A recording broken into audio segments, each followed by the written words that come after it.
কিছু মানুষের কারাগারে যাওয়ার কারণ কি?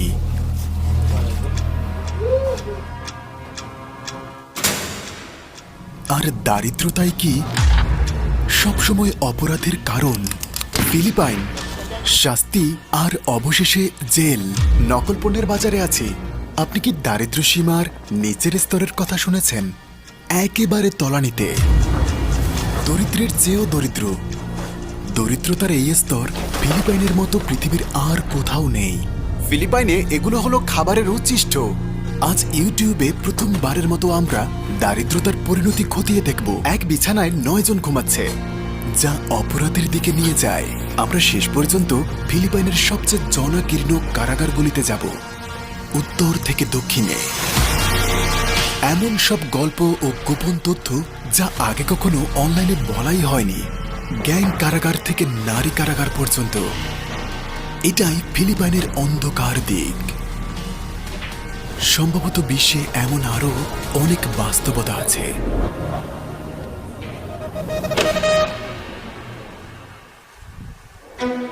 এটা ম্যানিলা, ফিলিপাইনের রাজধানী, পৃথিবীর অন্যতম জনবহুল একটি শহর। আর এটা টন্ডো, এক দেশের ভেতর যেন আরেকটি দেশ। আমরা টন্ডোতে পৌঁছে গেছি। একসময় এই এলাকাটি ম্যানিলার রাজধানী ছিল। এখানে 70,000-এরও বেশি মানুষ বাস করে, প্রতি বর্গমিটারে গড়ে একজন ব্যক্তি। এটি ফিলিপাইনের অন্যতম দারিদ্র এলাকা, হয়তো সারা বিশ্বেও। এখানকার জীবন কেমন?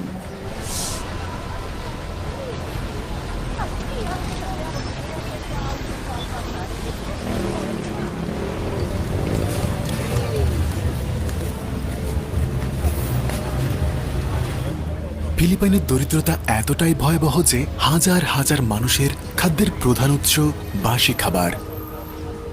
খাবারটিকে বলা হয় প্যাক প্যাক।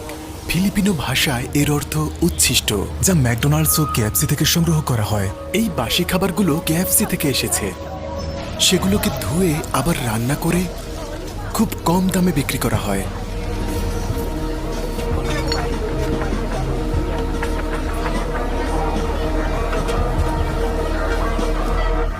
প্যাক মানে খাবারের উচ্ছিষ্ট।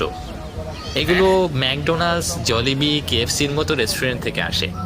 সত্যি? তো কাস্টমারদের রেখে যাওয়া মাংসগুলো ওরা আবর্জনা থেকে সংগ্রহ করে ওইখান থেকে। তারপর এটা ওগুলো খাবার? হ্যাঁ, এবং তারপর তারা সেগুলো পরিষ্কার করে, আবার ফ্রাই করে? হ্যাঁ, এই যে সত্যি এটা আবার ফ্রাই হয়? তারা প্রথমে ধুয়ে নেয়, তারপর 2-3 বার ধোয়ার পর ওরা ওভাবেই রান্না করে।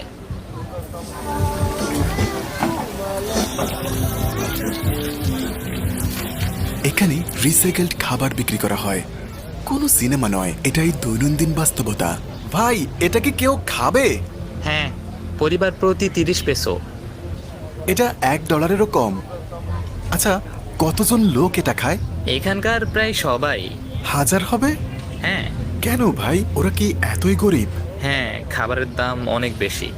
তারা আবর্জনা থেকে আয় করছে? হ্যাঁ, তারা আবর্জনা থেকে আয় করে, আর তাদের বাইরের খাবার কোনো সামর্থ্য নেই। আসলে একদল লোক আছে যারা উচ্ছিষ্টগুলো সংগ্রহ করে, তারপর তারা সেগুলো তাদের কাছেই এখন বিক্রি করে। রেস্তোরাঁর দরজার বাইরে প্রতি রাতেই আপনি তাদের খুঁজে পাবেন, যারা উচ্ছিষ্ট সংগ্রহ করে টন্ডোতে আবারও বিক্রি করে।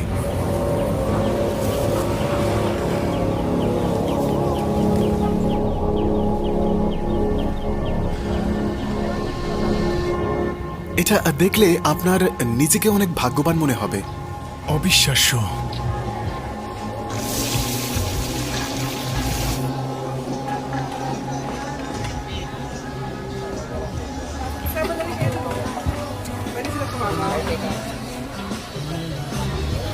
ভিড়টা দেখতে পাচ্ছেন? এরকম কয়টা দোকান আছে? অনেকগুলো আছে। এখানকার আবর্জনা শুধু বর্জ্য নয়, এটি আয়ের একটি উৎস। এই আবর্জনাগুলো আগে দেখানো সেই আবর্জনা স্তূপ থেকে এসেছে। এটা সংগ্রহের পর বিক্রি করে দেয়। বিপুল সংখ্যক মানুষ এই কাজ করে। অনেকে আবর্জনার স্তূপের ভেতরেই বাস করে আর বিক্রিযোগ্য কিছু সংগ্রহ করে। বর্জ্যগুলো এখানে এনে বাজারে বিক্রি করা হয়।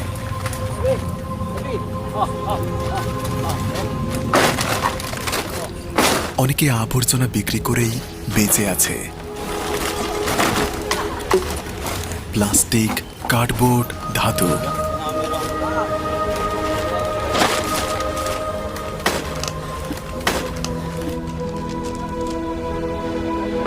তারা এখানে আবর্জনা বাছাই করে, তারপর বিক্রি করে।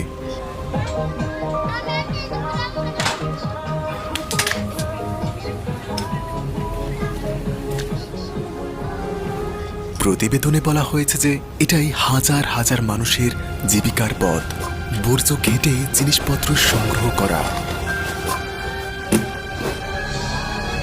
তো তারা এটা আবর্জনা স্তূপ থেকে সংগ্রহ করে? হ্যাঁ, আবর্জনা থেকে, আর তারপর বিক্রি করে। কিন্তু তারা কেন এই কাজগুলো করে? এর কোনো একক কারণ নেই। ম্যানিলায় অভিবাসন, জীবনযাত্রার উচ্চ ব্যয়, শিক্ষার অভাব, সীমিত কর্মসংস্থান আর এই বর্জ্যকে কেন্দ্র করে গড়ে ওঠা একটি সম্পূর্ণ অর্থনীতি। টন্ডু বন্দরের কাছাকাছি একটি বিশাল আবর্জনার স্তূপ দ্বারা পরিবেষ্টিত। এটাও আবর্জনার স্তূপ থেকে এসেছে।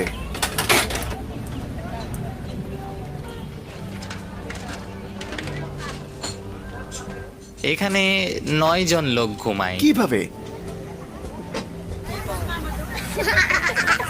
দেখুন কত লোক। হাই,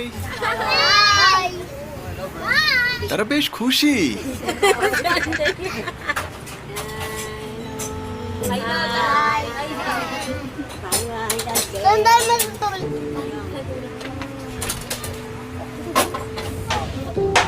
উপরের তলায় আরো 9 জন লোক থাকে। এই কাঠের বারান্দা যে কোনো সময় ভেঙে পড়তে পারে। I wash my trays. I'm very busy.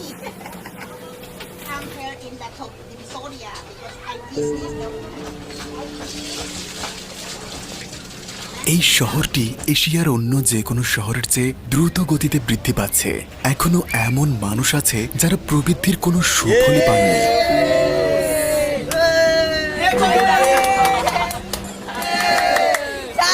সারা বিশ্বের দাতব্য সংস্থাগুলো এখানে সাহায্য করার চেষ্টা করছে। আমরা মাত্র ওগুলোর একটাতে এসেছি। ভিড় দেখেছেন? স্যার দুঃখিত।